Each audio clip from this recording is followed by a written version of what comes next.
Hi, everyone. The biggest night in Hollywood, the 92nd Academy Awards are finally here, and we are live breaking down the films, the fashion, of course, speaking to all the movie stars you can handle. I'm Jeremy Parsons, host of People Now. You're watching People and Entertainment Weekly's Red Carpet Live, brought to you by Indeed. I am here at the Montalban Theater in Hollywood with a great crowd of people that are very excited to be here. It's People's Oscars viewing party. That's going to be happening in a little bit later this evening. We've got a lot to get to with People and Entertainment Weekly editors and experts that are going to be breaking down who we expect to win tonight at the Oscars, as well as some celebrity guests that are going to be here. But I'm not alone. Out on the carpet, we've got Entertainment Weekly's executive editor-in-chief, J.D. Heyman, as well as Lola Ogunnaike, the host of Couch Surfing on PeopleTV. Guys, how you feeling? What's the vibe out there? The vibe is soggy. I would say starry and soggy. What do you think, Lola? It is wet, it is cold, we are freezing, we are damp, but we are not going to let anything rain on our parade today. We are going to have a red hot time on this red carpet if it kills us. We're doing everything we can here. I don't know if you've seen the movie The Revenant, but that came out a couple of years ago, and it was set in Canada and snow and bad conditions, and this is quite like that. There's actually water bearing down on the tent above us, so sometimes you see it pooling like Lake Superior. At any moment, this could be an ice bucket challenge. You know what? Speaking of The Revenant, Leonardo DiCaprio is nominated today for Once Upon a Time in Hollywood. We got to bring it back to the tonight, well, right? Today, yes, Leo will be here in a different movie, in a movie that was set here in sunny California. That's right. And you know who else will be here this evening? So many people. Brad Pitt. Brad Pitt. One of my favorite people. Yeah, Greta Gerwig. Oh my goodness. Laura Dern. Renee Zellweger. Cynthia Erivo. Should she win tonight, she may EGOT. She may be an EGOT. She may be an EGOT. One of the youngest ever. And she's got an Emmy, she's got a Grammy, she's got a Tony, but she doesn't have the O. She needs the O. But she's nominated for 2 categories, Best Actress and Best Song. So she may walk away with the Oscar. I think she's going to get something. I'm not letting her leave without at least a little chocolate Oscar. Speaking of EGOTs, I want to take it back to an ego, a very humble ego, Mr. Jeremy Parsons at the Montalban Theater. Yeah, I'm here with People Digital editor Zoe Ruderman. Zoe, good to see you. How's it going? You look lovely tonight. You excited? Thank you. I'm very excited. Yeah, so talk to us about this event. It's the People Oscars viewing party. What exactly is going to be going down here? Yeah, we're going to be watching the Oscars all together on the red carpet. Yeah, right. Exactly what it sounds like. So we have tons of people here. Everyone looks really good. I see some very good looks. As you can hear, everyone's very excited. So it's really fun to get everyone together. Everyone's really into the movies. We're all going to be like breaking down all the looks. It'll be fun. One thing that's pretty crazy that we've been talking about a lot at the office, we've been even talking about it here a little bit before this live show, is that now fans can actually text People Magazine. Did you know you wanted to do that? You didn't, but you do need to. But don't you want to? Tell us about this. Yeah, so we just launched this last week. It's the same platform that a lot of celebrities are on. So like J-Lo, John Legend, Ellen. You can literally text them. It's not an app. And now you can text people. So you literally open your phone as if you were texting your friend. It's 212-479-1704. When's the last time you had to memorize a phone number? I don't know. It's been a long time. And you can text us. You can follow along. We're going to be sending out videos and boomerangs and photos from the red carpet. We sent out some Fashion Week stuff yesterday. So it's just another way to communicate with us. It's really fun. And it might be me responding. It might be Jeremy. It might be Dan Wakeford. We're going to rotate through. Yes, see who mans the phone there. As you mentioned, People's Sexiest Man Alive, John Legend, does use this already. How we feel about John Legend, everybody? Pretty good, Sexiest right? Man Alive for sure. Also, Jennifer Lopez is using it, so stars are already on board with this. I just got a text from Kerry Washington that I assume was meant only for me. Right, it was giving a little sneak peek about the Oscars. Okay, so get in, guys. The number one more time. 212-479-1704. All right, you can check that out. Let's take a look at one of the Best Picture nominees that a lot of people are buzzing about, finding out more right now about the film 1917. Watch. I've read a lot of diary entries from soldiers just to sort of understand the headspace of a soldier back then. We also work with a military advisor doing military training and military drills, and just spending time together and sort of bonding and just trying to get through it. Yeah, I think over time, you know, the characters are different, but I think we're quite close to our characters in ways, and I think just doing it all day, every day, we became close to the characters, and through all the little tiny alterations that were being made on the script and the process, the characters came closer to us too. I'd done a job, the job before that, which was emotionally and physically like the toughest job I'd ever done. And so I remember coming home, and quite soon after I got the audition, and towards the end of that job I thought, like, I've got enough energy to do it, and absolutely I can do it, but if you ask me to sort of talk about it, I'm gonna feel like I'm gonna cry, like I can't. And that's, I think, Schofield's thing, is I think he's got, like, I've got a way of doing this, I can get through this, but don't make me talk about home. Don't ask me about this, because if I go there in my head, I won't come back to this, and this is where I am. And so that, for me, was something I drew on with Schofield. Yeah, for me, there was nothing really something that I drew on from my own life, but there was something in particular. There was a photo in the costume department. They had a big photo reference wall that was a big wall and filled with pictures of soldiers and stuff. And there was one picture I saw of 3 soldiers and 2 soldiers standing either side this one man that was very straight and, you know, your average sort of World War I soldier. And there was one man in the middle that had all of his coat undone, his shirt was all twisted, and he was leaning against the truck. And there was something that just reminded me about Blake with that soldier.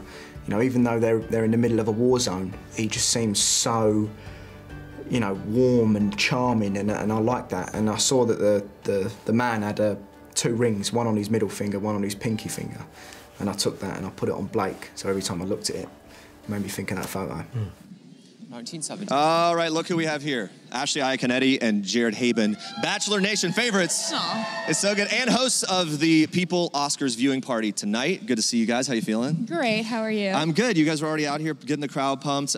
For you, when you're normal, I know you're big movie buffs. When you're not here or kind of immersed in the Oscars thing, how are you watching the Oscars on a typical night? Pretty blandly. Oh, really? I mean, yeah, definitely at home on the couch. There was one year that we did go to an IMDb party, and that is how we met our wedding planner. He planned the party. What? Yeah, he planned the IMDb party, and then he planned our wedding. We were very lucky. So who knows what comes out of this one, right? Exactly. Like, you might find your wedding planner tonight, or your future husband or wife. Let's talk about this. 9 Best Picture nominees tonight. 1917, Once Upon a Time in Hollywood, Parasite, The Irishman, so many.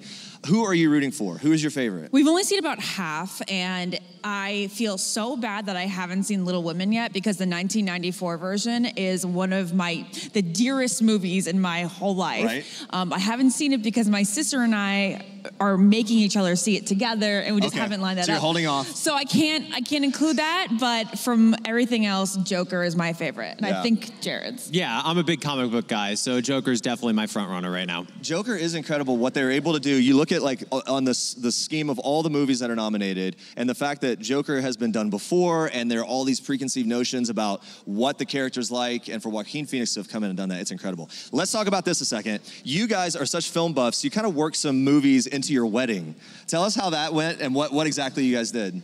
Well, like you said, we're both movie buffs, and we really wanted movie themes to be played at our wedding. So during the dinner portion, we had a string quartet, play movie themes during the dinner portion, and we picked out the movie themes. So we had Hans Zimmer's Pearl Harbor theme play, because that's quite beautiful. That makes sense, yeah. We of course had James Horner's Titanic being played, and then we had like the Superman Love theme, which is by John Williams, which might sound weird to be played at a wedding, but it's absolutely a fantastic score. Yeah. We had Aladdin, really Beauty and the Beast, and then of course A Star Is Born. Some of them were sung and some of them were the quartet. quartet. That's a great idea. It really is. Yeah. You pull it off.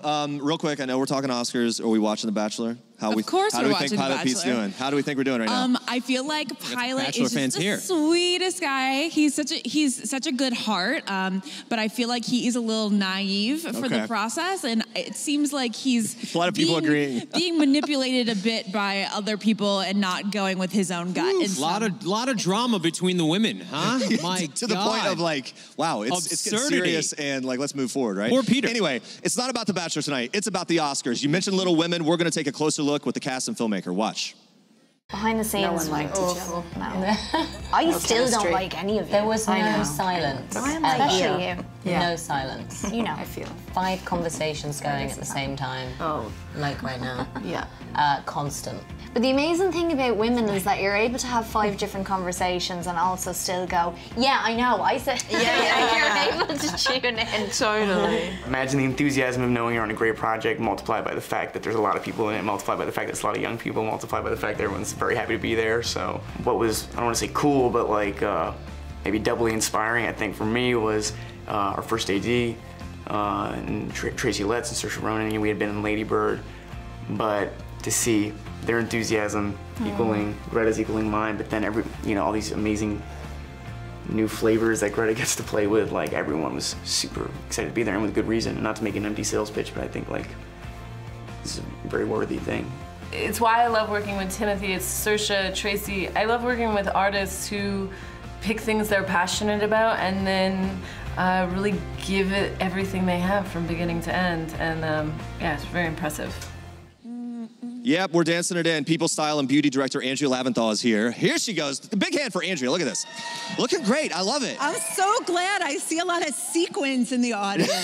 All right, let's talk about this. I wasn't the only one. You weren't the only one, but let's talk about the looks we're expecting tonight at the Oscars on that red carpet. You and I have talked throughout this entire award season, some of the trends we've seen. Yes. What's sticking out to you and what do you expect? Okay, so one of the big trends that we've seen so far is gloves. I don't know if it's the royal effect or people are feeling Disney princess, but they've been doing the elbow length opera gloves. Okay. Very elegant. It's very elegant. Very it's next elegant. level. Yeah. Yeah. My little girls have that as part of their princess costume. Well, who and so doesn't why want to not? look like a princess? Who doesn't? All right, let's talk about this. Specific to Oscars, do you think there will be new trends that we see tonight? Because it is the next level event. Sure. So what I think we're going to see tonight is just major glamour, elegance, huge diamonds, because if you can't wear them tonight, when can you when wear can them? you? Exactly.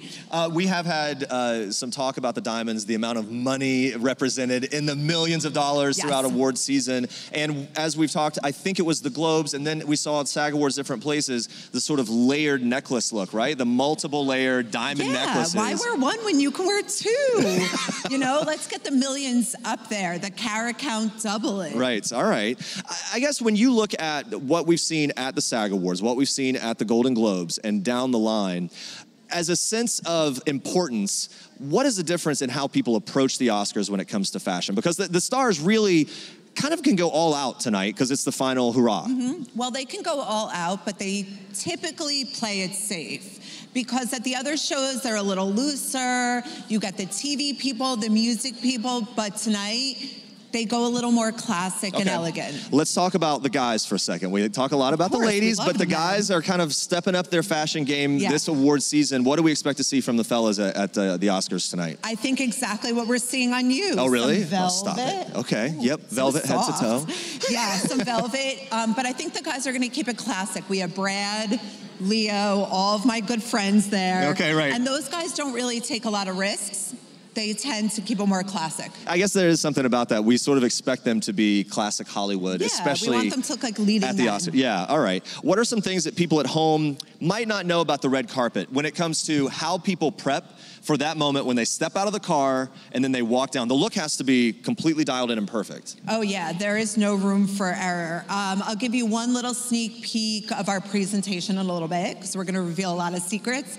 They always have a backup look. Okay. There is always a number 2 dress, and a lot of the time, that's the dress they wear. Because something goes wrong. Something inevitably goes wrong. A zipper breaks, somebody's not feeling it, it starts raining. Yeah, which has happened tonight. It started to rain, although the carpet is covered, so those people are going to be fine when they show up. We always hear the stories, especially with those really elaborate dresses or trains of, you know, you'll see like a Twitter post or something of them like laying down in the car, whatever. Don't give away my presentation later. Oh, is that something later? Yes. Okay, we'll save You're that gonna for hear later. a little bit more about that. We can't wait for the looks. We can't wait to break down the fashion, which, by the way, we'll be doing it all tomorrow on People Now at noon Eastern, so you can check that out. But for now, hey, let's dive in, find out a little more about one of the big nominees of the night, Scarlett Johansson, and her role in Jojo Rabbit. Watch. Yeah, I think it's, you know, it's a parent's job to protect their kids. And, you know, I think that by not involving Roman's character in the reality of what's going on, I'm just keeping him alive that way. And, you know, I've never had a child in film before, and then this year I made 2 films, and I have kids that are like suddenly like 10, 11 years old. I think, you know, for actors, of course, there's all different ways of getting yourself to where you need to go. Being a parent myself was just invaluably helpful to me. It was it's incredibly helpful. I had a kind of empathy for, you know, for Rosie's plight that I may not have had the same insight otherwise. So yeah, it was she's just was a joy to play. She's a very warm, lovable, character that I think is just felt very comfy to me, and I wanted that to come across, that she was just comfortable. Well, we're here back at the Great Flood, otherwise known as the Oscars. A lot of the international nominees have walked in. We're having a great time here at the Red Carpet Live, brought to you by People in Entertainment Weekly, and of course, indeed, it is a unique night in Hollywood. It is a unique night, but we're having a great time. We've already seen Zazie Beetz. She's in The Joker, and she's the star of Atlanta. She looked fantastic in a sequin cocktail number and matching shoes. Extraordinary. Just a glimpse of what's going to come on this hot red carpet. We're going to will it into existence. I'm freezing, but the red carpet is red hot. It's red amazing. Hot. Let's keep saying it. It's red hot, warm. Red It's very hot. warm. It's warm. And she looked incredibly glamorous compared to what obviously, The Joker was not known for its glamour and its fashion. No, it was wasn't, a gritty but little movie. You know what it was known for? Joaquin Phoenix's stellar performance. I predict it may be a big night for him. He's swept up so far. He's walked home with every major prize. It's looking like it's going to be his night. What do you think, JD? I think that one, all the acting categories are looking pretty set. Now, you never know at the Oscars, but it does look like Joaquin Phoenix is the far and away clear front runner for Best Actor. So if you put money on your Oscar pool, and that's who you put your money on, I think you're in pretty good shape.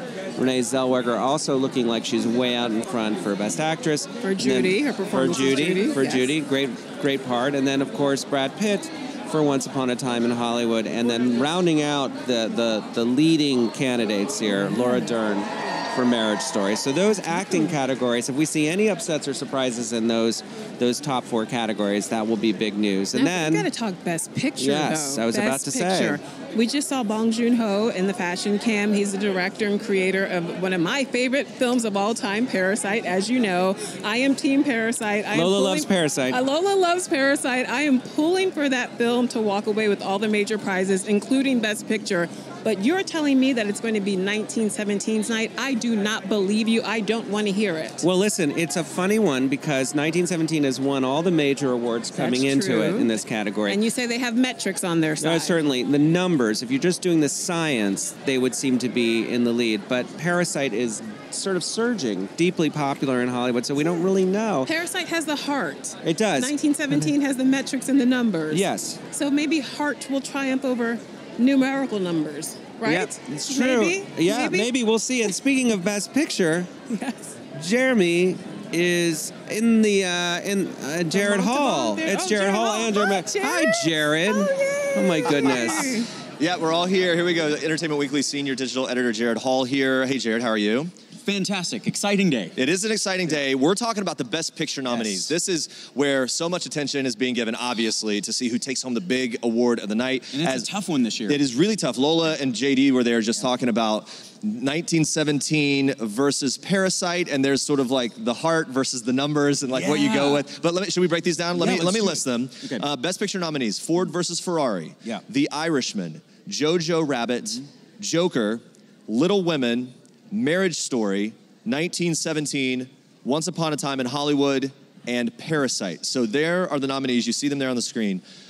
Jared, out of the gate, front runner for you. Front runner. This is tough because, like JD and Lola were both saying, 1917 and Parasite have both been taking the big awards this year. I think I'm going to have to go with Lola on this and all of our predictors at EW. I think Parasite is going to eke out the win here. Well, you also look at nights like the SAG Awards and other nights throughout this season where they have taken home big wins. That obviously win helps the momentum moving into Oscars. 100%, because a lot of the Screen Actors Guild voters are Oscars voters. So when you saw that reception for them at the SAG Awards when they won Ensemble, and well, not just with the win, even when they came out to present, that was a huge moment for them. And I don't think they realized how much Hollywood loves this movie. So that, I think, is a really big indicator. Also going for that movie, I mean, it won the top prize at the Cannes Film Festival. It also has a Writers Guild Award. It won the Ace Eddies, and it was one of the, it got a special award from the American Film Institute. So when it comes to all those accolades and all that moving forward, sometimes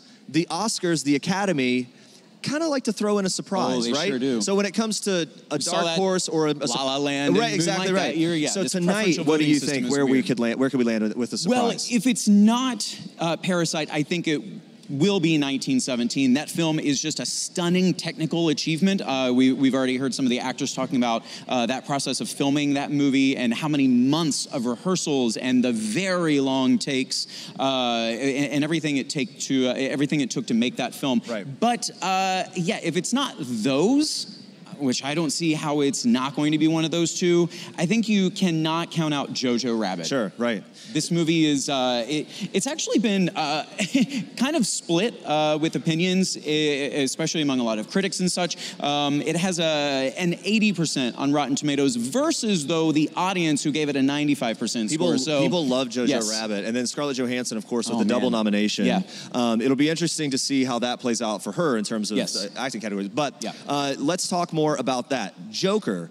How do we feel about, look, Joker came out, lots of people loved it. There were buzzes of controversy surrounding it as well. I don't know how that plays into Academy voters and their sensibilities. No, honestly, I think they're not looking at that. I think, I mean, you've got to also look at the numbers here. That film made over $1 billion worldwide, a large chunk of that money right here domestically.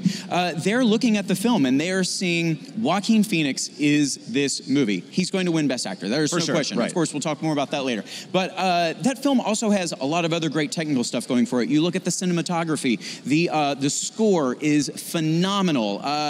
Todd Phillips' direction is great. Todd Phillips, by the way, who did the Hangover movies, which you think about the transition from that tone, that style of movie to something like Joker, it's incredible. Should we talk about The Irishman? Because you've got this incredible cast, and that's one thing that's defining this year of award season. All the A-list that's rolling down that carpet. And The Irishman just has these legends in the cast. Robert De Niro, Al Pacino, Joe Pesci, Harvey Keitel. And Scorsese obviously did the film. Talk about The Irishman and how that was just, in some ways, when you look at classic Hollywood, just this great moment in cinema this year. I mean, first of all, to assemble all of those phenomenal actors, getting Joe Pesci out of retirement, essentially, because you have to for this film. He was so incredible. And who else to do it other than Scorsese, De Niro? Of course, it's got to be those guys. Only they could do it. But that film, and a lot of people have watched, we of course don't have box office totals because it's a Netflix film, so there's no real box office for it. It had to do its qualifying run, and it made a little less than $1 million. That aside, the film, almost 3.5 hours, but it's so engrossing just in their story. I mean, granted, there were a couple times I was like, oh, we're about to wrap up here, right? No, there's still another hour. Right. Very long movie. But that's fine. And it continued on, and there was a whole other deep layer to it, and I was just as invested, especially once we got into more stuff with Sharon's daughter, and you saw that entire relationship new play waves out. that sort of came in that third act in the film. Right, exactly. How about Once Upon a Time in Hollywood? I keep saying this, that there's this feeling that people in Hollywood and people that vote love movies about Hollywood, right? Hollywood loves movies about Hollywood. 100%. How does that play in here in terms of the reception and likelihood of Once Upon a Time in Hollywood possibly winning? I think that plays in big time, and actually I think this movie is the dark horse. We should not count out this film, and I'm saying that because of this weird preferential voting system that the Academy has for picking Best Picture, and it's even too complicated to really try to boil down into something here quickly. But that film, yes, it has the Hollywood factor going for it. It has Quentin Tarantino. It's a fantastic script, which at one time was looking like it was going to win Best Screenplay, Best Original. I don't think that's going to happen anymore. That said, you've got DiCaprio, you've got Brad Pitt, Margot Robbie, Luke Perry. It's so many fantastic actors in it, and I actually think it's one of my favorite Quentin Tarantino films. I know that ending, people were like, what the heck? I loved it. Well, it's very Quentin Tarantino, right? It's exactly what you expect from him. Honestly, I didn't think it became a Tarantino movie really until then. Right, yeah, and that's why the first part of it, up until that last 20 minutes, I was like, wow, this is a whole other level of filmmaking for Quentin Tarantino. A lot of eyes on Parasite tonight because Parasite's done so well, as you mentioned. But talk about the significance historically of that movie, should it win, and what that means to sort of diversity within the Academy Awards. Well, it's huge. We've talked about how big it was just for the cast and the recognition at the Screen Actors Guild Awards, but it would be a historic win. It would be the first foreign language film to win Best Picture. It has 6 total nominations, but it's collected a lot of awards along the way. It is If you've not seen it, I don't even want to try to tell you what can't say anything because it's immediately full of spoilers. You just have to go see it. It's a phenomenal film. Why isn't anyone really talking about Ford versus Ferrari? That is a really good question because right? look, you've got Matt Damon. Usually in these conversations. Right? You've got Matt Damon. You've got Christian Bale. In great fantastic performances. Fantastic really performances. Great story. The two of them together are just electric together. By the way, and it's a very exciting film. It also is quite emotional at times. It should be, I think, in another year. Without a Parasite, without a 1917, it may be higher up there on the list. A lot of people didn't, they just thought like, oh, it's just like it's an action movie, it's a car racing movie. No, it's not. It's so much more than that. More to it than that. Yeah, a lot more. Marriage Story was one of my favorite movies of the year. Yeah. I just felt like it was almost like you watched it, it was like this acting workshop. Yes. I talked to Scarlett Johansson at the SAG Awards. Yeah. She was telling me how great it was to partner with Adam Driver and just the chemistry they had to have to create those. But look, I'm a married man. The fights in those the arguments that they have are so realistic. They really hit the tone. But talk about that and just seeing the two of them and seeing Adam Driver in a different kind of role. Man, Adam Driver is just phenomenal. That guy is going to 100% be an Oscar winner, not this year, but he will win an Oscar one day. I think it's the same for Scarlett Johansson. It's also shocking that Scarlett, she has 2 nominations this year, but she's one of those people I think a lot of folks think has Oscar nominations. She doesn't. This is her first year, and she got 2 of them.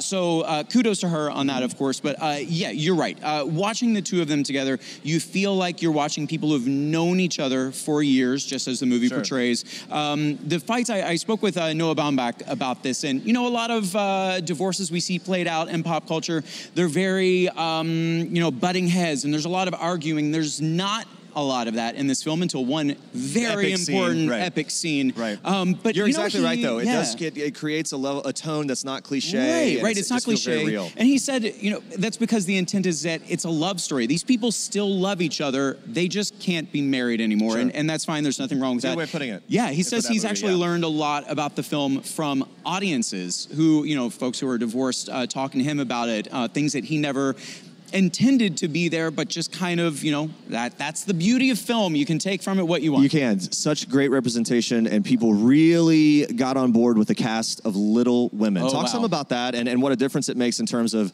just an entry in this list. You look at it, Little Women stands out. It really does. In terms of everything. The cast, obviously lots of women in it, but then the type of story it is up against these others, it really, I don't know, I think it gives it an edge. It 100% does. Unfortunately, of course, Greta Gerwig did not get a directing nomination. She did get a screenplay nomination. She, like Quentin Tarantino in original, she in adapted category.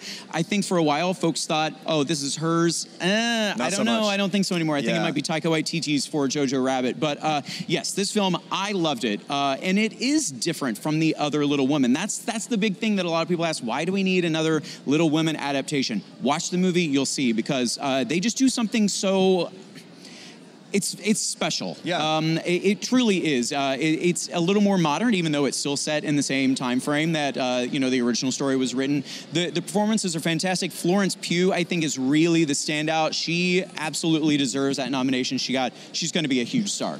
One of the stars, the young stars of Once Upon a Time in Hollywood. Yeah. Such a breakout moment for her, and man, we're going to be seeing a lot more of her, I have a feeling. Yeah. Right, Mackenzie Thomason. Yes, she's great. And by the way, that leads us perfectly into this next little bit. We are going to talk about, or we're going to hear Leonardo DiCaprio here. Right. Talking about working with Luke Perry on the set of Once Upon a Time in Hollywood. Watch this.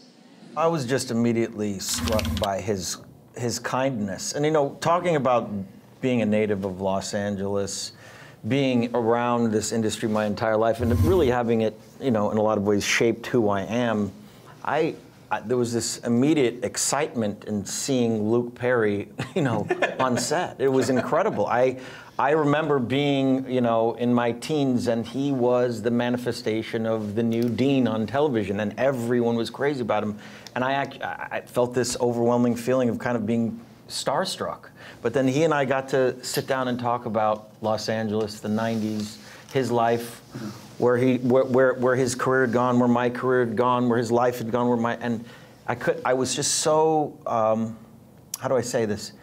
The kindness of his character just really, I don't know, it really affected me. When I heard that news, it was was really heartbreaking, to say the least. Generous, man. Incredibly generous human being. All right, Julie Jordan, People's senior West Coast writer, is here. Hi, Julie. Hello, nice to be here. How are you feeling tonight? I'm excited. Yeah. This crowd is amazing. For you cover movies. You've been with People a while. What does the Oscars weekend and the energy surrounding it, what does it mean to you? I think it's just nonstop in the sense that you want to be excited for everyone. You want to be excited to be here, to see the crowds, to see the fashion. And mostly it's the end of the award show season. So people are relieved. They're excited. It's kind of the culmination of an amazing year. And buttons it up. And it is an amazing year. One of the standouts is Brad Pitt. Me and my co-host Andrea were just gushing over him when we interviewed him at the SAG Awards. He's a charming guy. Let's just be real. But a lot of people rooting for him all throughout award season. He's had these really incredible, very funny acceptance speeches. Yeah. We could see another one tonight. I mean, we will see one tonight. I don't think there's anyone that thinks he's not going to take home the Oscar. There's something about Brad Pitt. He's obviously not been here for a few years. He was last here 6 years ago for 12 Years a Slave as a producer. Now he's back with this amazing energy, and it's mostly because he's gone through so much since then. He's been through a really tough divorce with Angelina Jolie. He has focused on his health. He's focused on fatherhood. He's really appreciative of this place in his life now. Yeah. And he's coming out there and he's telling these amazing self-deprecating acceptance speeches that people just glom onto and love. You're exactly right. When I talked to him, he said, I wake up every morning, I'm happy. He's like, I got a cup of coffee, I got a bunch of kids, and he's like, I'm a proud dad. Why wouldn't you be? Of course, right. And then let's talk about the new bromance between him and Leonardo DiCaprio. He called LDC. him LDC at the Golden Globes. When I asked Brad about the nickname, I said, does Leo have a nickname for you? And he kind of jokingly said, Lover. Oh, nice. It was a joke, obviously, but they seem to have this great rapport, and it's really fun, I think, from a fan's perspective, to watch these two icons, these two sort of, cinema heartthrobs,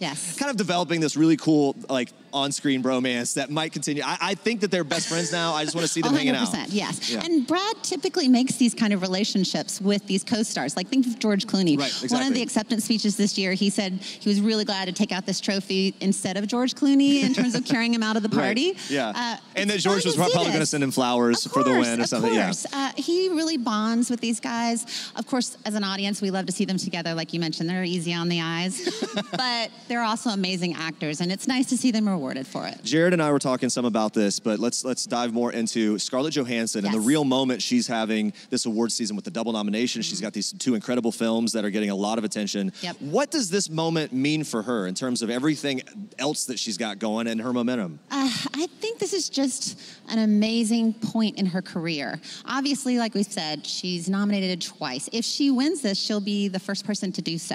If she wins both of them. Oh, right, if she wins both. Yes, so ultimately, she's just really appreciative of where she is now. And this is just the start. I mean, she's got Black Widow coming out in the spring where she's reprising her Avengers role. She's got this little wedding to SNL's Colin Jost. We're excited. Yeah, right. Colin Jost. We're excited to see that. Her role as a wife and as a bride, especially. Yeah. I think people are going to be all over that. She told me that Colin is not only, he officiated another person's wedding recently, and she told me that he's also, fun fact, really good at making cocktails. Who knew? But it turns out Colin Jost. You need that. You need that for in a life partner, no matter what, for sure. Let's talk about Billie Eilish. Yes. We just saw this incredible sweep of the Grammys. I know. Queen of the Grammys. Queen of the Grammys. 4 major wins. Audiences are really connecting to Billie, aren't they? Well, she's 18. I think we're all kind of living vicariously through her because she's so excited to be at the party. She can't believe all this is happening. She's extremely humble. She's having a good time. Yeah. And I think tonight she just announced that she's going to be singing the song for In Memoriam, one of her favorite songs. We all kind of suspected she might be singing her theme song to the new Bond film, but I think you might see her back here at the Oscars next year because no doubt that song's probably going to get nominated. And she's opened up about, when she talked to us, about how important it was for her to be honest with her fans about all that she's been through with depression and very serious things that she's gone through and overcome, and that fans have really obviously, responded to that as a voice that they relate to. It's really good to talk to you. You too. Thank you so much. And we're going to go back down the carpet now to JD and Lola. I feel like I'm in Emerald City. Hi. We're here with We're the sitting here complimenting Yes. Kristen Anderson Lopez and Robert Lopez on their wardrobe while you guys were chatting over at the Montalban. Also, we're getting body heat warmth from them. Robert, we're using them for their award. He's a double EGOT. Double EGOT. Yes. Yeah. So at this point, it must just be an old hat, huh? You just come in here, you pick it up, they drop it off in the back. There must be something wrong with me because I'm still kind of freaked out. But I you know, there's nothing better than this. I mean, getting to watch all these celebrities and just be a small part of this Hollywood circus. It's so cool. Dress up. We come out here for sort of a week here and there during these campaigns, and it does feel like going to the Emerald City, which is why I dressed like I was going to the Emerald City. And then we go back to our normal lives. Tomorrow we get on a plane, and we're back to yoga pants and songwriting. Your lives are anything but normal. You look fabulous, by the way. But you two, how do you come up with hit after hit after hit after hit? How does it work exactly? It all starts with story. It all starts with working with great storytellers like Jennifer Lee and Chris Buck and all of the geniuses at Disney Animation. And we are lucky because they build a playground that inspires us, and songs bubble up.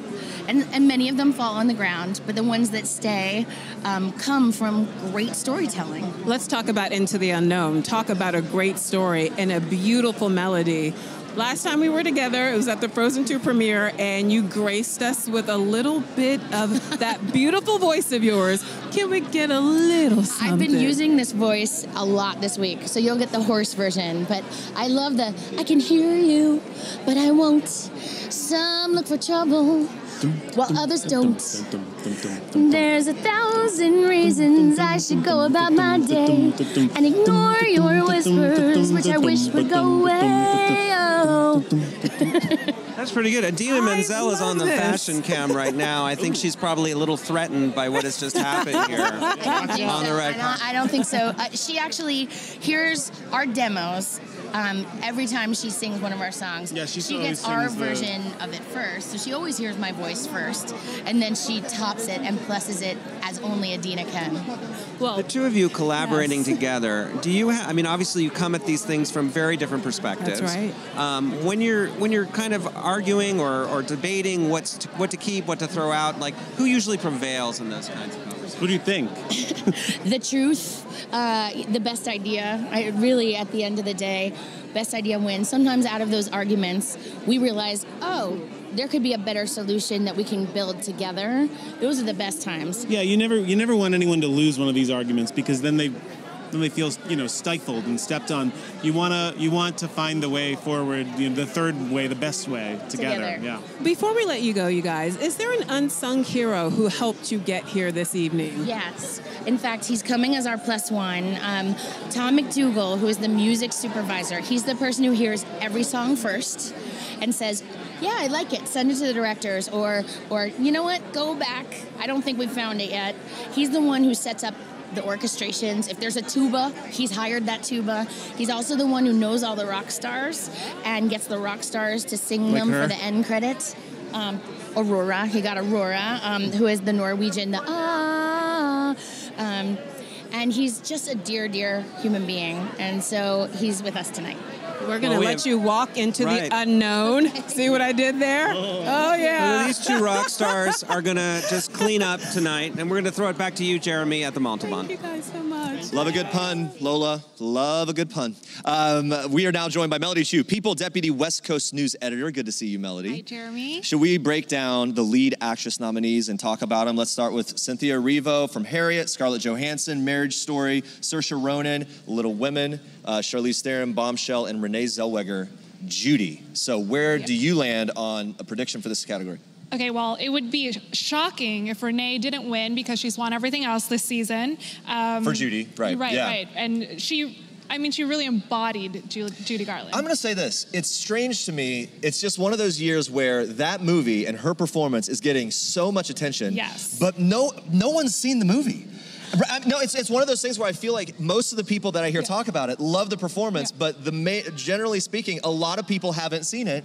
That's a pretty interesting thing, and it's going to make I think do really well for the movie in post-market as people find out more and then flock to it. Totally. I think also if you look at Parasite, it really took off, after award season started, but it came out way before. So it's kind of the same thing what you were talking about. Yeah, similar feeling. So, okay, down the list. Yeah, so if she wins, which she will, I think, she'll be the 21st woman to win more than once. So that's exciting for her.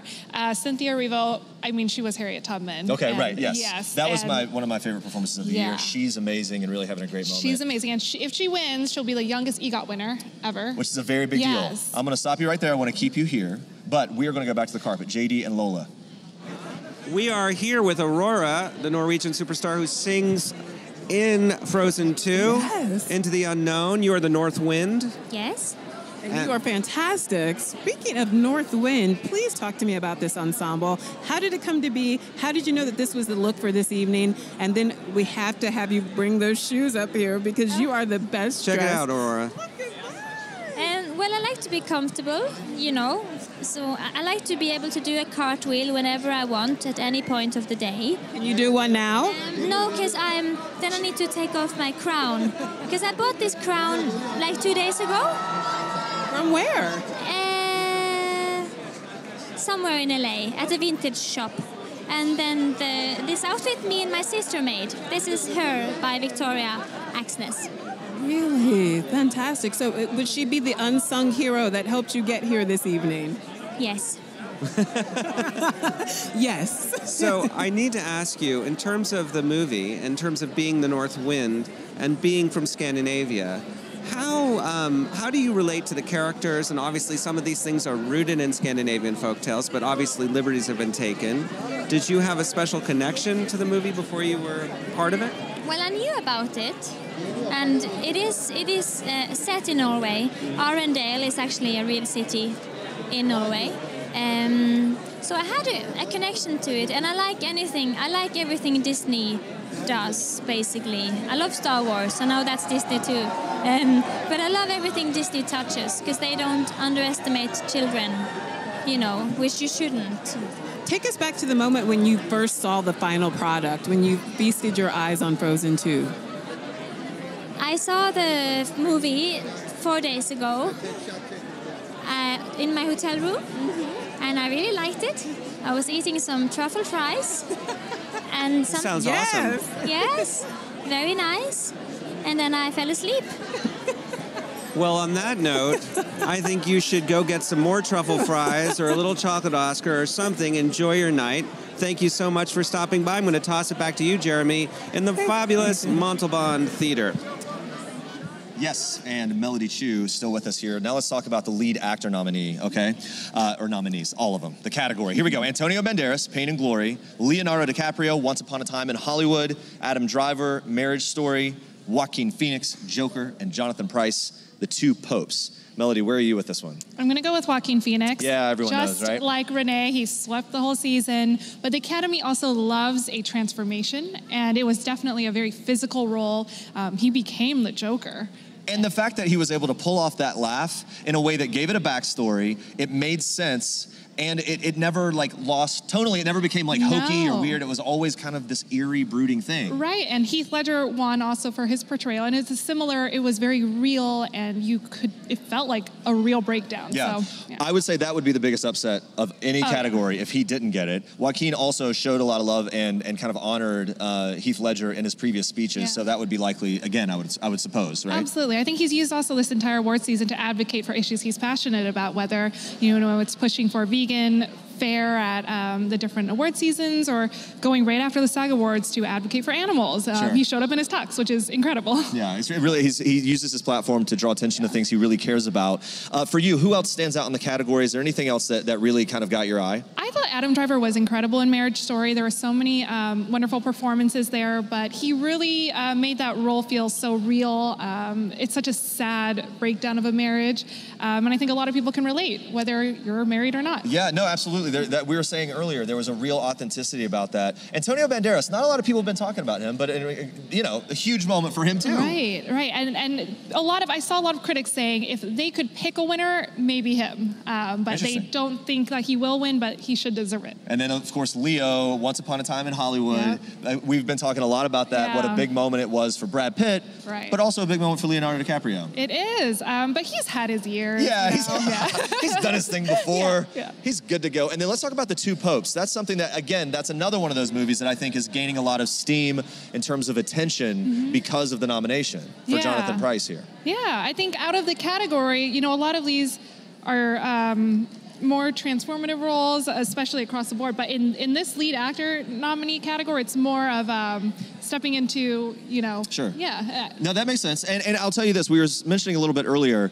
if we bounced back to that lead actress category that we kind of got cut off on when we had to toss down, that Cynthia Erivo is just having such a big moment, big year. I'll never forget the story she told me when I interviewed her for Harriet about how she was at the airport moving her life from the UK to the US, and she was in tears because she was so scared. And it was like, I don't know if this is the right decision to make. And it was such a huge moment for her, even to the point where like the airline attendant had to like help her to the side so other people could board the plane. She did board the plane. She has had huge success on Broadway, and now she's an Oscar nominee, almost could be the youngest. Double nominee, and could be the world's youngest ever EGOT, which is a big deal. But talk some about her and what she's experiencing right now.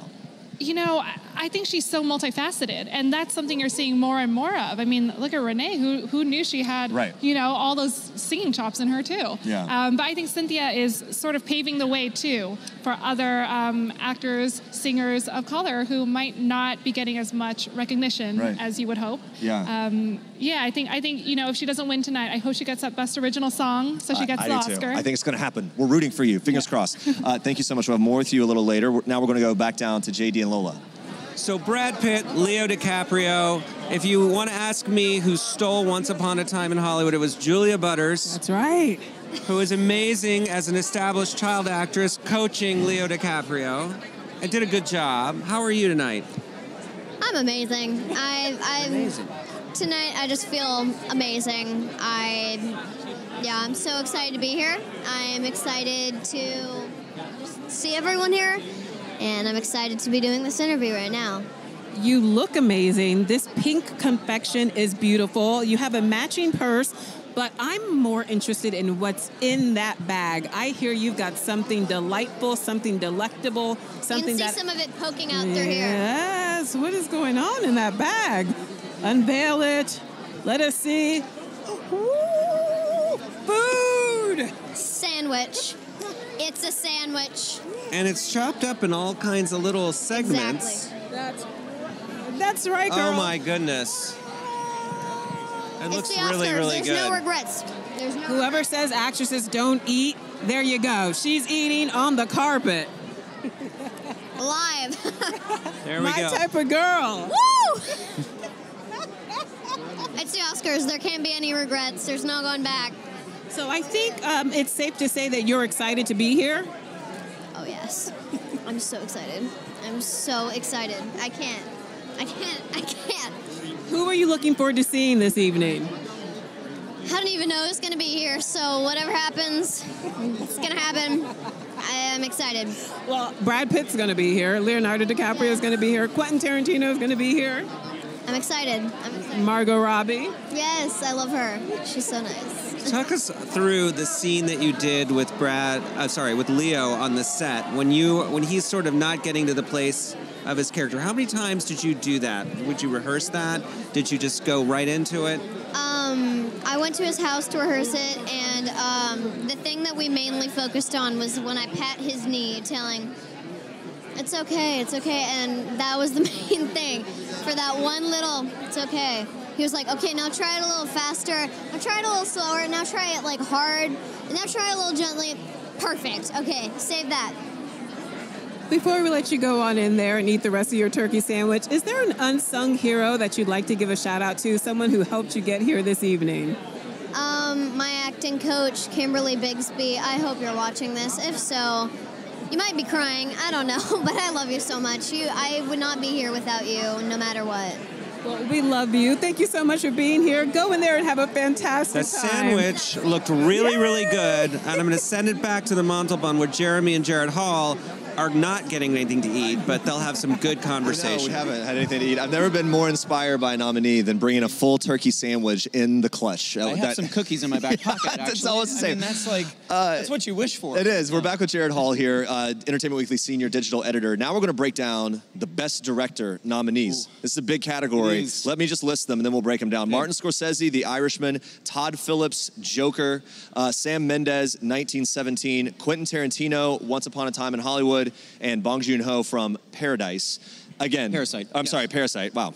It might be Paradise. Paradise for them if tonight. they win Yes, tonight. yes. And that movie, of course, is the standout for we think is going to be the winner. But you tell me what stands out to you, front runner for Best Director. Okay, so this is a tough one, like we're saying. I think it's actually going to go to Sam Mendes for 1917. He was, well, that film at the Golden Globes, period, a surprise winner all over the place. They were not expecting those wins at the Globes, and that really catapulted them into this award season. I mean, you know, some people had seen the film, knew how great it was, but those wins really were like, oh, okay. And the following Friday, they opened wide and were number one with $35 million, something like that. That film, by the way, has gone on to make like 200-something million worldwide. It's so well. Fantastic. We're going to stop right there, and we're going to break down these more in just a sec. Jared, stick around. We've got Sebastian Maniscalco with JD and Lola. That's right, Jeremy. We have Sebastian Maniscalco here, one of the lions of American comedy, packing in arenas, and now, obviously, dealing with some of the titans of the movie industry in The Irishman. Pretty exciting for you. Yeah, for me, being a comedian, working with these guys was something that I never thought was going to happen. I mean, I grew up in Chicago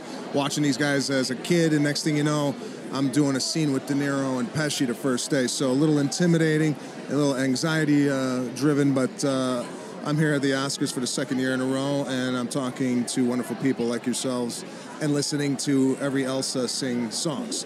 Well, take us back to your first day on set, because you start you start the film with De Niro and Pesci. I mean, it doesn't get any better than that. No, I'm retiring after this, and I don't see myself ever working again. So, yeah. That's not true. It's been great. It's been great, but just even going to these parties with these guys and getting to know them on a personal level has been really, really special. Now, when you stepped on to a soundstage and you're looking at Robert De Niro and Joe Pesci and Martin Scorsese, how do you cope with the kind of jitters? Do they calm you down, or do they make you nervous? What do they, how is that? Yeah, I was extremely nervous the first day, and once we did that first scene, after that, it was kind of off to the races. I really had no time to even think about being nervous or whatnot, but I would be lying to you if I said I wasn't sleeping the 2 nights prior to doing this. So it was, I could perform in front of 20,000 people at Madison Square Garden, but you put me in a scene with those two and it gets a little hairy. Yeah. Okay, your people are saying that you've got to go, but really quickly, before we let you go, you have a lot of people. She's giving us a wrap almost right as now. many people as there are Elsas one on the person red who's carpet. like, it's over. It's over. But before Whitney we let you Tancred. go, really quickly, is there an unsung hero who helped you get here this evening? Someone you'd like to show some love to, give a shout out to? My entire family and my wife. My family's been so supportive. My mother, my father, my sister, my wife. Doing this business and being on the road a lot, especially with 2 kids at home, is quite daunting. And my wife has been unbelievable. And my parents were there, my sister were there when I came out here in 1998, and I moved 2 blocks away from where we're here now at the St. James Apartments. Didn't know a single soul in Hollywood, and here I am. So pretty cool. Here you are. Well, have a wonderful evening and congratulations. Thank you so much. Take care. Enjoy your night. See you soon. You got it. Sebastian Maniscalco, we're going to throw it back to the Montalban, where amazing things are happening with Jeremy Parsons. I got to tell you, I am such a fan of Sebastian Maniscalco. I love his comedy. And hearing that story, this whole sort of rags to riches, moves to Hollywood, doesn't know anyone, right across the street from where the Academy Awards are going. And now, fast forward to this moment, he's walking the red carpet. It's part of that Irishman cast, which was unbelievable. Right. Jared and I, we have been talking about the Best Director nominees. Yes. You were talking, just kind of breaking down Sam Mendes' nomination for 1917. The technical aspect of that film has been getting a lot of attention. Does the Academy typically respond well to that kind of thing, particularly the technical feat? 100%. You look at a movie like Life of Pi, he won for that, directing that film because of things exactly like that. With this movie, it's a war movie, first of all, so you have everything that comes with a war movie. Right. But then the coordination of things and the incredible sync that everyone has to have. Yes. And a lot of those, the explosions are kind of, they're practical effects. There's nothing CG about that movie. But then also those very long takes, these, 8 to 12 minute takes, choreographing, rehearsing all of those and getting that movie just right to have that one take feel it's an incredible accomplishment, and that's why I think he is going to win for that. Bong Joon-ho is right up there with him. For Parasite, right. Yes, for Parasite. But I think he's going to get, the writing for original screenplay. Okay. He's going to get that, and probably Best Picture as well. So Bong Joon-ho's not going to go away empty-handed. Right, no matter what. Okay, let's break on down here to, let's talk about Martin Scorsese, the Irishman. For Martin Scorsese, obviously, he's Hollywood royalty. Yes. He is someone that traditionally, the Academy has rallied around before. Sure is that has, something we'll see tonight? Oh, yeah, this is his 9th directing nomination. He's only won once, which is just a travesty. He should have won several other times, but of course he won. It's crazy. 13 years ago for The Departed. It feels like it was 5 years ago. I remember the moment where it was like the longest standing ovation ever. It was Yes. this big moment of finally, right? Finally, right. Finally for that win. Yes, the Academy loves Martin Scorsese. He, of course, came under a little heat the past few months for his comments about, the big, Marvel movies and such. The superhero movies, not feeling like cinema. But that aside, He's moved on. He's moved on, as should all of us. That film is just, as we talked about when we were breaking down Best Picture, it's a real feat as well. The story spanning as long as it did, I was not bothered by the changing of their ages. Some people did talk about that a lot with Robert De Niro, the effects that were used to age him or to make him younger. Didn't bother Some me. people were distracted, right? Did not bother me one bit. I thought it was done pretty flawlessly, actually. And the cast, they're all great. It's a fantastic script by Steven Zaillian, who in any other year would probably win for his script. But yeah, I mean, The Irishman, he absolutely deserves to be in this category. Let's talk about Todd Phillips and the Joker movie. Joker was incredible. We were mentioning this before, and Todd Phillips, really as a director, showing so much range when you think and consider 100%. What he did with The Hangover. I actually was talking to Ken Jeong not long ago about that and how he was so excited because he has known Todd Phillips personally now for a long time, since doing the Hangover movies, jumping out of the trunk, the whole thing. But he said... Can't forget that ever. But he said that he knew that Todd Phillips, it wasn't surprising to him at all that he was able to pull this off in terms of the tone and kind of carrying this dark overture throughout that whole movie. Right. Well, I mean, if you really think back to not just the first Hangover, but all of those, there really is, there is a dramatic thread in those movies. And it might not be as obvious on initial retrospect. You remember those crazy, funny, hysterical moments. But yeah, Todd Phillips knows how to handle drama, and often people who are in comedy are the best at drama. Sure. So I think a lot of people felt Todd Phillips didn't really earn the right to be able to direct this movie, and I think that's just absurd, especially once you look at it. Yeah, I think a lot of people did not expect this from him, and that's really where this nomination's coming from. And what a great moment for him personally, right? Oh, to have absolutely. taken that challenge, knowing that he faced some headwinds in terms of people doubting his ability, and then boom, lands it so strongly, and now the nomination. It would be a big night for him. Quentin Tarantino, Once Upon a Time in Hollywood. Let's just say this, at the People After Party after the SAG Awards, Quentin Tarantino, Leonardo DiCaprio, and Brad Pitt all hung out in their section together until 10 minutes before the party was over. A lot of times people at that level will kind of in and out. They'll make an appearance and leave. And I think the reason for that, as we watched them there, was that there's this real bond between them that you're able to kind of pick up on. That showed in the movie too. Oh, absolutely. I think it shows in all of his movies. He has a real connection with his actors. He's an actor's director. He loves acting. He loves the art of it, and he really showcases that on screen. He knows how to make his actors shine, and they appreciate that. This is his 3rd directing nomination. He says he's only going to direct 10 movies, and then he's done. This was number 9. So I don't know if that means we should be looking forward to the 10th one to be with the Scorsese, the finally win. Yeah, right. By the way, what a smart move, because then it just creates this anticipation, right? And everyone's paying attention. Exactly. When they may or may not have before. Exactly. I mean, they would have. He does great work, but I'm just saying. Fantastic work. And he does have 2 Oscars, by the way, both for writing for Pulp Fiction and Django Unchained. So he's not been overlooked by the Academy. This just isn't going to be his year for winning the directing Oscar. And Quentin Tarantino and Brad Pitt obviously have a great relationship, a working relationship that goes back. That kind of helps when viewers and fans of him come to the table, come to the theater, and watch a film. They kind of know what to expect to some degree in terms of tone. When you have those familiar actors as well, you get it that they've got that chemistry. Yeah, and you often hear actors and directors talk about, there's it's an unspoken language between us. We get each other, and you don't really know, what they mean, but you don't really know what they mean unless you've been in a similar kind of situation. But they just understand what what they expect from each other, what the other wants. Quentin can probably just be like, hey, why don't we do it again with oh, right, I gotcha. I know what you want. I don't even have to, you don't have to give me details. And like you said, that all really shows on screen. And this film is, as I mentioned earlier, it's one of my favorites of his. He just unleashes this story and showcases Hollywood. Literally some shots all around this theater where we are tonight. Another great director, Rian Johnson, is with JD and Lola right now. Let's take a listen. Hi, Ryan. How you doing? I'm doing so good. So your handlers are saying we only have one question. Oh my gosh. What should we ask you? This is a lot of pressure right now. The knives are out for us. The knives are out right now, man. It's do or die here. Yeah. You must be thrilled with the phenomenal reception of this film, though. You know, that is a good question. I like that question. No, it's been so much fun because we made this movie entirely just thinking about the type of movies I used to go see with my family when I was a kid, and we'd all have a blast in the theater. And so we just made this movie wanting to give audiences a good time. To see that they did, and they told their friends, and they went back and saw it more time. It's so fun for me to see. It's so cool. It was a good time, but it also wove in some real strong social commentary. How did you strike that balance between having a message, but also wanting to make sure the message didn't overpower the good time? Well, I think the best entertainment always has something on its mind, and that doesn't mean it's like wagging its finger at you or preaching at you, but it means it has some themes that it's thinking about. It's got some stuff that it's, chewing on.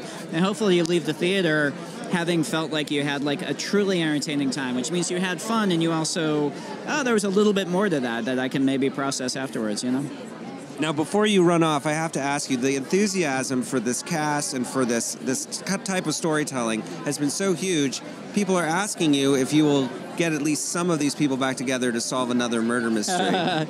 Well, I'm already talking, I'm writing what hopefully will be the next one right now.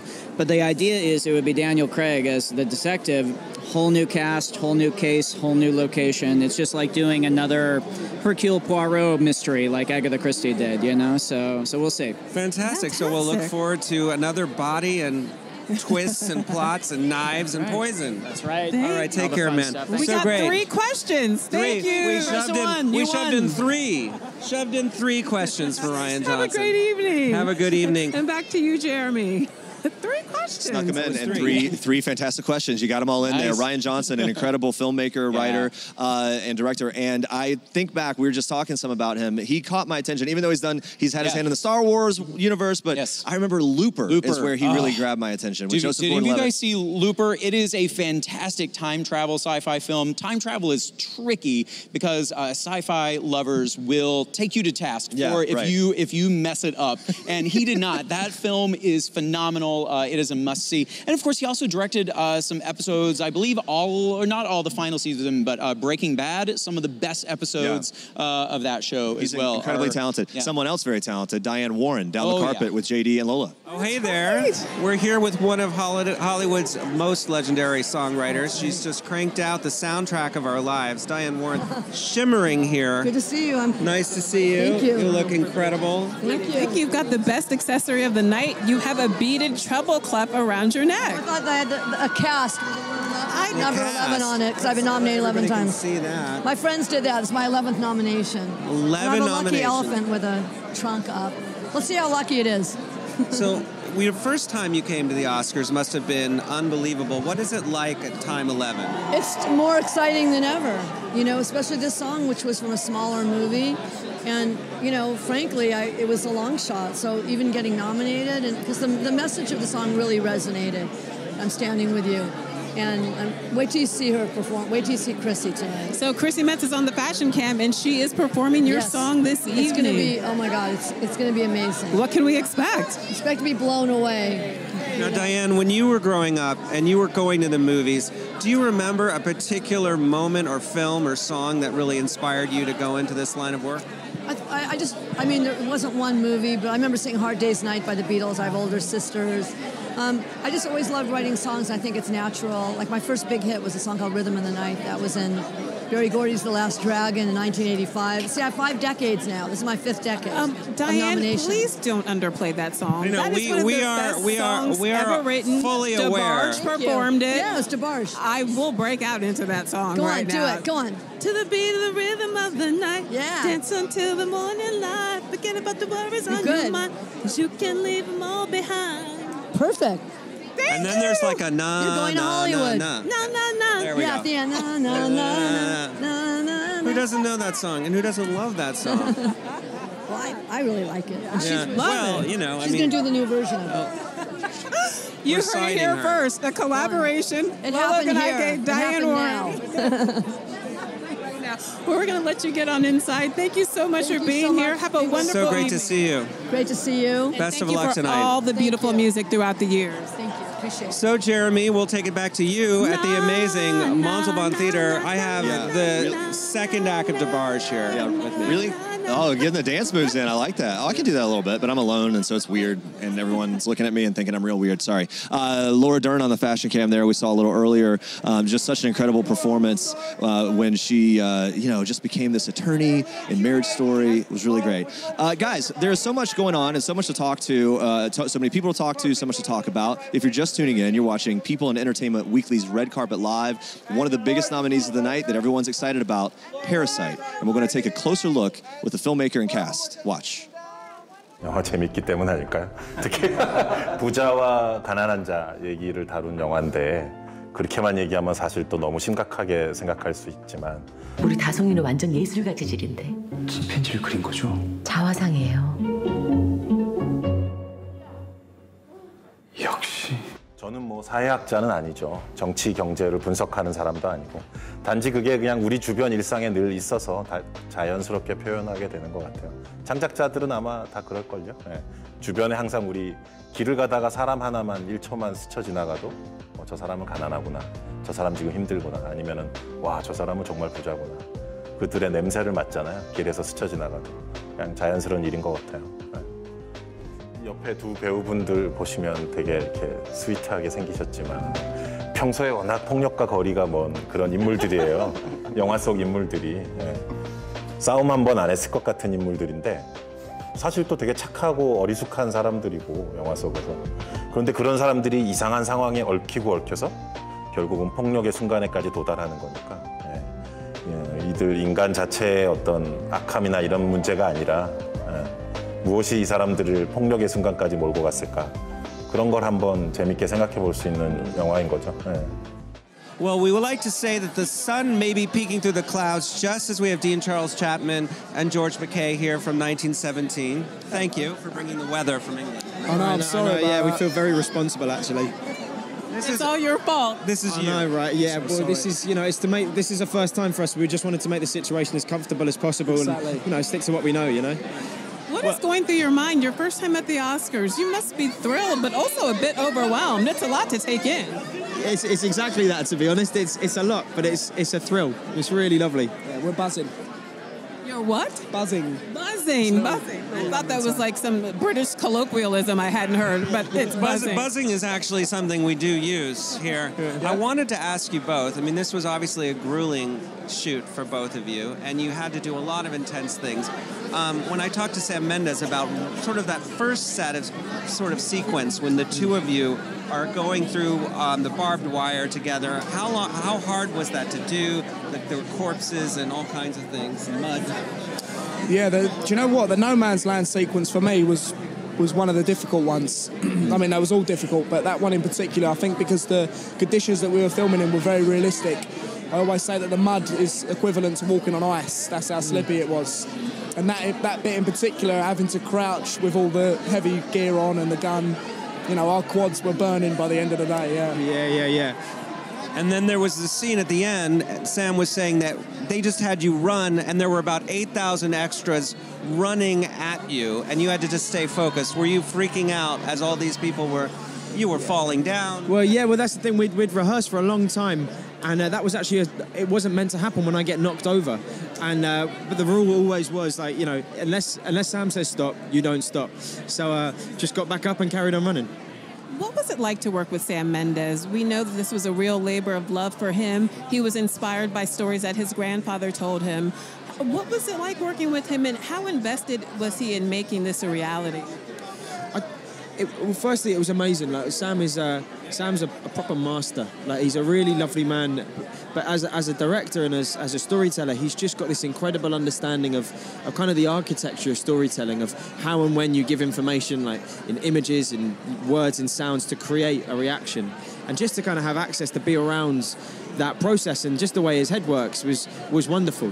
And but as you say, he's got this is a very personal story for him, and this is the first time he's written a script too. So it's just, I think you kind of feel that innately. You feel that innately, and he brought that to the production and brought it to the way that with this, everyone had to be working on every element of the scene all of the time. So we were rehearsed as a whole crew for 6 months before we shot, and that was led by Sam's kind of personal drive to make this happen. So it was, we've got him to thank for that, really.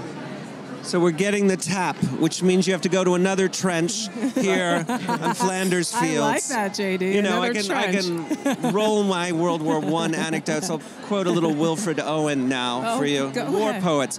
They study them over there, but not so much over here. But anyway, nice to see you both. Nice to see you. And have a great night tonight. Thank you. Have a wonderful evening. We're going to take it back to you, Jeremy, in your Montalban Theater, where it's insulated and warm and people are comfortable. It is insulated and warm here at the Montalban Theater. If you're just tuning in, this is where all the activity is about to take place a little bit later, the People official Oscars viewing party. Guys, how you feeling in here? Let's hear it. Kind of filling up. Things are filling in, and it's going to be a fun night ahead, that's for sure. The Oscars, by the way, kicking off at 8 p.m. Eastern on ABC. You can check that out. But we're glad you're joining us here. Melody Chu, People Deputy West Coast News Editor, is back. Let's break down this category. Supporting Actress nominees. Here we go. Kathy Bates, Richard Jewell, Laura Dern, Marriage Story, Scarlett Johansson, Jojo Rabbit, Florence Pugh, Little Women, and Margot Robbie, Bombshell. So what sticks out to you? Predictions, frontrunner. We saw her not too long ago on the fashion cam, Laura Dern, looking regal in that, satiny gown, but I'm not here for fashion. I'll leave that to Andrea and Zoe. But yeah, I think it's hers to lose. She was so much fun in that movie. I mean, she provided the comedic relief when it was really a heavy rest of the cast. They had to deal with a lot of heavy matter. But yeah, she really added some levity. And there was a lot of response in here when Laura Dern showed up on the screen. You guys are fans, right? It seems that that's the case. All right, who else sticks out to you in supporting actress nominee category? I think Scarlett Johansson. She has 2 nominations. I said that earlier, so if she wins, she's actually setting a record. Nominated twice. If she wins, she'll be the first woman, actually. Yeah, supporting actress for Jojo Rabbit, such a big thing for her. And then Florence Pugh, really a breakout moment for her with Little Women. Yes, and that movie, I mean, it did really well and it was embraced, but you haven't seen that many guesses that she might take the win, but I think she really had a wonderful role. That could be one of those surprise upset kind of things. No one really saw it coming, sort of the dark horse. Should we move on down to supporting actor? Yes. You ready for this? Big category here. Joe Pesci for The Irishman, Al Pacino, Brad Pitt, Once Upon a Time in Hollywood, Anthony Hopkins, The Two Popes, Tom Hanks, A Beautiful Day in the Neighborhood. I loved that movie. Tom Hanks is my guy. That's my number one. And I was so happy with what they did, how he embodied Fred Rogers. It was incredible. Who doesn't root for Tom Hanks? He's just such a nice guy. You want him to win everything. But I do think it's Brad's. I know. My heart is with Tom, but my head knows that it's actually. But we all want to hear another Brad speech. And he's going to be so funny and charming. And so, a big showing here for The Irishman. Joe Pesci and Al Pacino. Will they split the vote? Is that how it works? I think so. I mean, going head-to-head is tough. But gosh, what a great category. These are all legends, right? Yeah, they definitely are. And obviously you mentioned Brad Pitt. Anthony Hopkins, The Two Popes. Anthony Hopkins has this incredible career. He comes through, he just kind of sneaks in, right? Like he delivers these incredible performances. But when it comes about when it comes to sort of the buzzed about people and performances, that one sneaks in for me. I think so too. I mean, when you see the rest of the category, he definitely is more of a, not an outlier in terms of his craft, but the rest of the lineup is definitely more like buzzed about, like you said. I think Brad is really interesting considering how long he's also been in the industry. He's never won an Oscar, only for producing. A lot of attention here. The kids from Jojo Rabbit, they're kind of loving life, living their best life at the Oscars red carpet as they're showing up. Can you imagine being that age? Watch them. These kids are loving it.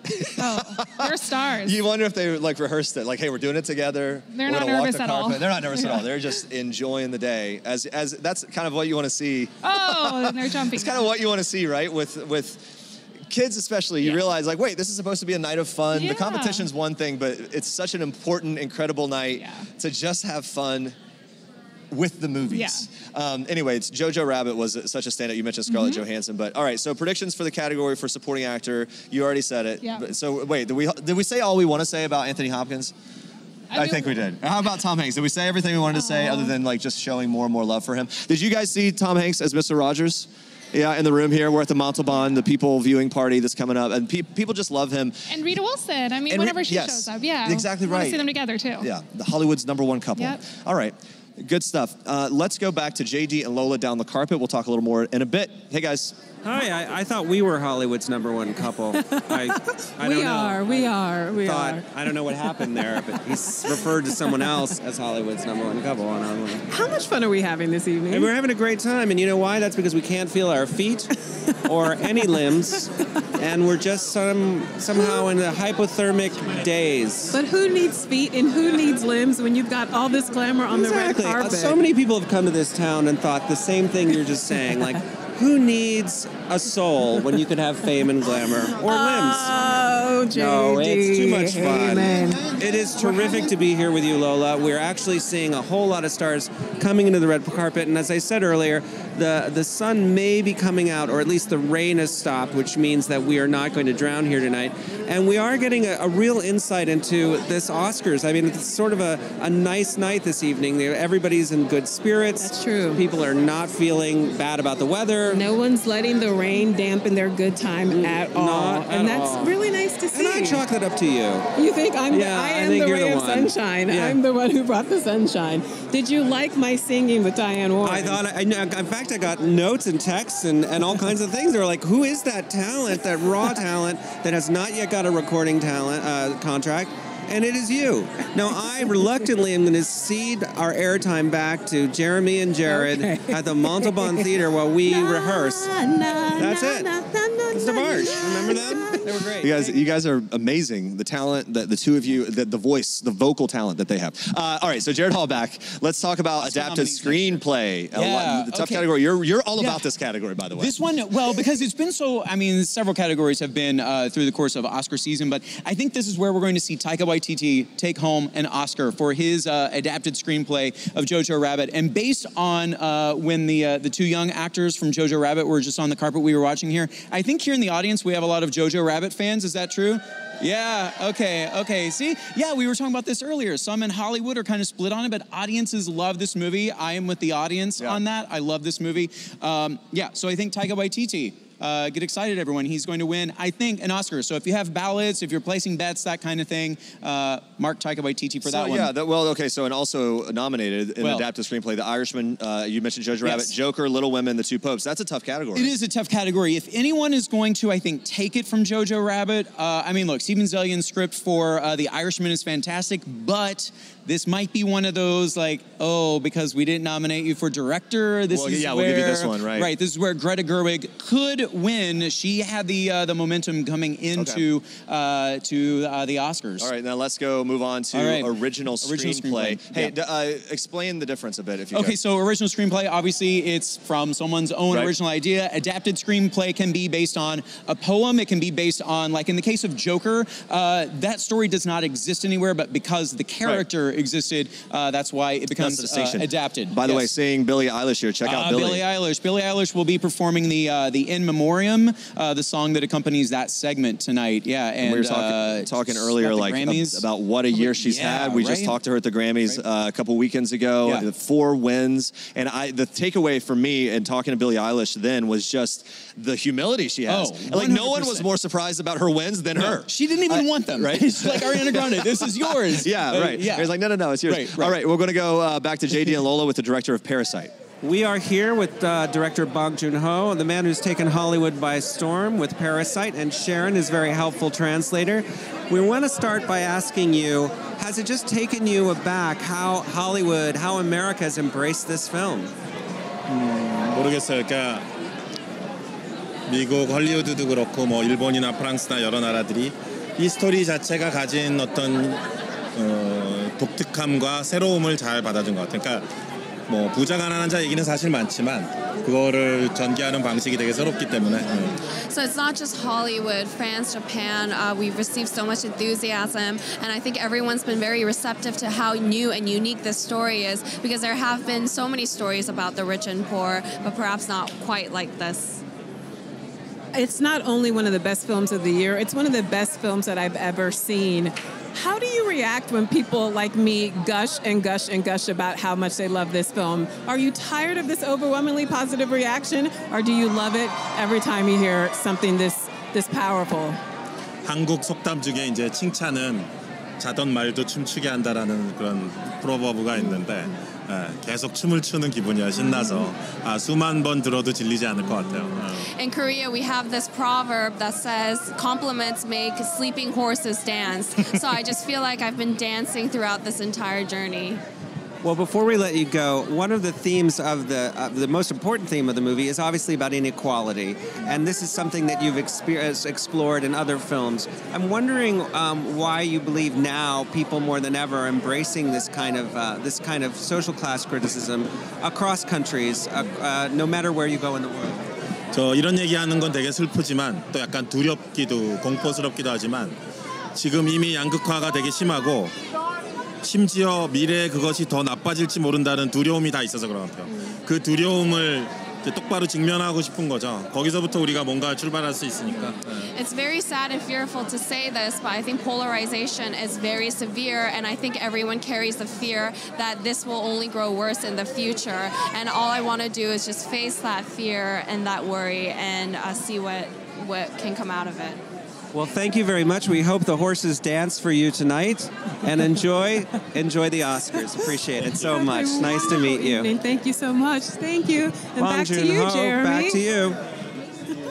Yeah, Antonio, we're looking at Antonio Banderas there, nominated for Pain and Glory. Yeah. We were just mentioning this, that Antonio Banderas just had that great run on Genius as Pablo Picasso. Next season is another Oscar nominee, Right. Cynthia Erivo as Aretha Franklin. Be sure to watch for, there's going to be a new teaser, a promo during the Oscars. You can see her as Aretha Franklin. Might as well go ahead and say she's going to win an Emmy for that. When I talked to Antonio Banderas last, it was for that, yeah. It was for Pablo Picasso, his role as Pablo Picasso, and you could just feel how excited he was about that and how much passion he had for it. That's an actor's role right there. It is an actor's role, and then Pain and Glory also incredible, and he's done such a great job. Great to see him there. Let's talk more about original screenplay, which is what you were kind of breaking down right before we tossed over. Well, and JD and Lola, just speaking with Bong Joon-ho, he and Han Jin-won, I think, are... Again, mark your ballots. I think they are going to win original screenplay here because it's just such a, like we were saying, a wild and twisted. It's funny. It's dark. It's there were times. I mean, my hands were sweaty watching that movie. Well, you just didn't know what was going to happen. No, not at all. It was so unpredictable, and that's what makes it a great screenplay because you couldn't tell what was going to happen next. But some good competition in this category. Well, when you think about Once Upon a Time, Quentin Tarantino taking real Hollywood history and morphing it into his own version of things in the way that only he can do, that to me is a strong contender. 100%, Quentin Tarantino, he also won the Globe, of course, gave that very memorable speech where it's like, there aren't a lot of people to thank because I did this by myself. We know what he meant, but only Quentin Tarantino, I think, could get away with wording it that way. But Rian Johnson, we've also spoken to tonight. His screenplay for Knives Out is just so much fun, and as we've already heard and seen, it's going to be developed into more. So that's a good sign that a script and a story works, especially an original story, which is what audiences want more of these days. Well, Knives Out also struck that really unique tone. It's something that we see in a lot of these nominees, that it was able to find its own note in a way that if you read it on the page, maybe wouldn't make sense at all, but he had it in his mind. He was able to, put it on paper and then more importantly, put it on screen. And Rian Johnson's got an incredibly unique sensibility for that, I think. 100%. And I feel like that's one of those movies where it's just like, you have to tell the actors, just trust me, it's all going to work.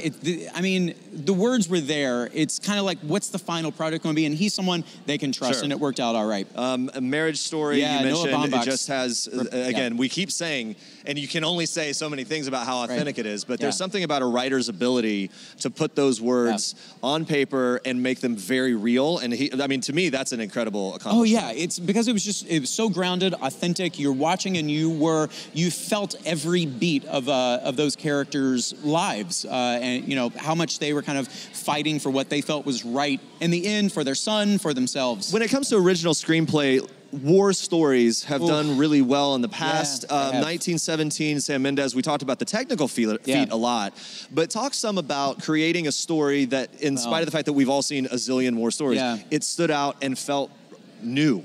Right. Well, the thing with this war story is that it's all told within a matter of hours. We're not talking about Saving Private Ryan over however long, you know, some of these war stories take place. This is in a matter of hours as it kind of plays out in real time on screen. There's one slight break where we advance the story a couple hours, but otherwise, you know, this is a deeply emotional story.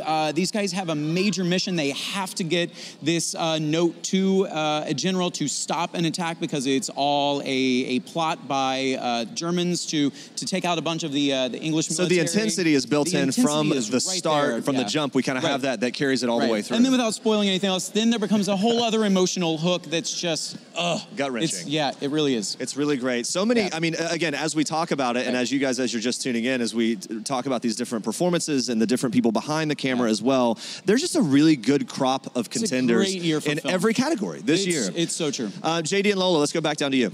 Hi, we're here on the red carpet for PeopleTV's Red Carpet Live, brought to you by Indeed.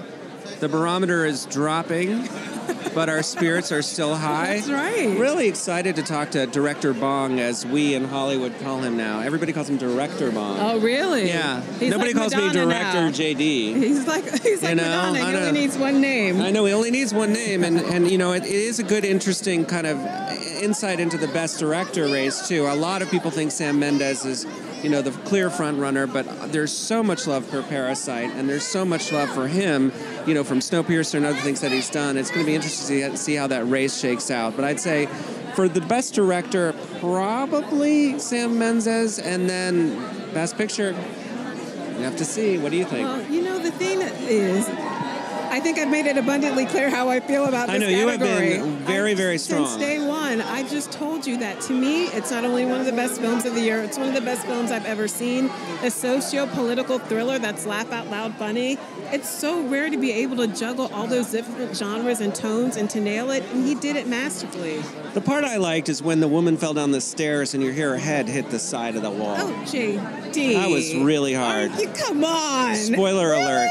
That's what you took away from that entire film? No, I love the movie. I think it's amazing. And I you think... don't want to talk about the cinematography. You don't want to talk about the poor family insinuating itself into the rich family's life. that was part of it. You don't want to talk about the architecture of the home. Oh, I love that house. I do. I love you that don't want to house. talk about the writing, the acting, the stellar I'm performances. just saying that one part was it shook me. I don't know if it shook you. You are shaking me. Oh, and while we're talking about that, Jeremy Parsons is with Andrea Laventhal, the very Diana Vreeland of the Meredith Corporation. Well, of course, we're talking about People Style and Beauty director Andrew Laventhal, and we had Julie Louis-Dreyfus there in a look that you were really loving, like kind of breaking down the diamonds that we had seen earlier, that you had talked about predicting seeing, and she's sporting it herself. I mean, I just think you can put a diamond necklace, and then you're like, well, why can't I put a little diamond in the back, too? And that's exactly what she did. Maybe we'll see her again? The more diamonds. Will we there? Oh, no, not her. But this is another look. Julie Louis has moved on. But okay, check this out. So that is a voluminous ball gown. And give me your anticipation for what we would be seeing a lot of tonight, because other award shows we've seen kind of more sleek looks. Yeah. That kind of look was a little larger. Oh wow, check this out. Let's love this. This is Janelle Monáe, and I just got the release that she is wearing Ralph Lauren. Okay. It is custom. Ooh. This took over 600 hours Wow. to make, and it Wait. features... It features what? Go ahead, say it. 600 hours to make this dress, to hand embroider each crystal. Incredible. Wow. Okay, And wait, a we want hood. to talk more about her and her look. We're going to toss it to JD and Lola. They've got a very special guest, and we're going to keep looking at that dress in the meantime. We're here with Jonathan Price, who probably put in a word with someone upstairs about the weather. I do want to ask you, we only have time for one question. You're playing a living man, a pope. Did you get any feedback from people in the hierarchy The about people who knew him or know him? Yeah, we did. We had a screening in Rome to which members of the Vatican came, and a number of priests, a bishop, a cardinal, and they all loved the film and thought I'd done a pretty good job with the boss. Yeah. And one of his close friend, Cardinal Turkson, has taken away a DVD to show Pope Francis in the Vatican. And we've not heard back yet, but maybe we will. Before we let you go, is there an unsung hero that you'd like to give a shout out to? Someone who helped you get here this evening? Someone who helped me get here. Well, there were a lot of people very early on. I think the biggest influence, the man who gave me my first job, is a man called Alan Dosser at the Liverpool Everyman. Alan sadly passed away a couple of years ago, but if I hadn't studied work there, I wouldn't be here today. Thank you so much for being here with us. You Thank go you very inside much. and have a great time. And good luck Well, we this hope evening. you get the official blessing. Yes, yes. Well, thank you, Mr. Price. So Okay, nice to thank see you. you. Well, we'll throw it back to you, Jeremy, in your nice, cozy JD and theater. JD and Lola, it's been great. Thank you guys so much. And everyone, thank you so much for watching. This is People in Entertainment Weekly's Red Carpet Live, brought to you by Indeed from the 92nd Annual Academy Awards. The show kicks off on ABC at 8 Eastern, 5 p.m. Pacific. You can check that out. And then tomorrow at noon Eastern, we will be on People Now, recapping the fashion, all the winners, everything that happens tonight on an exciting show. You guys excited in here at the Montalban Theater? Thank you so much for joining us. Have a great night at the Academy Awards.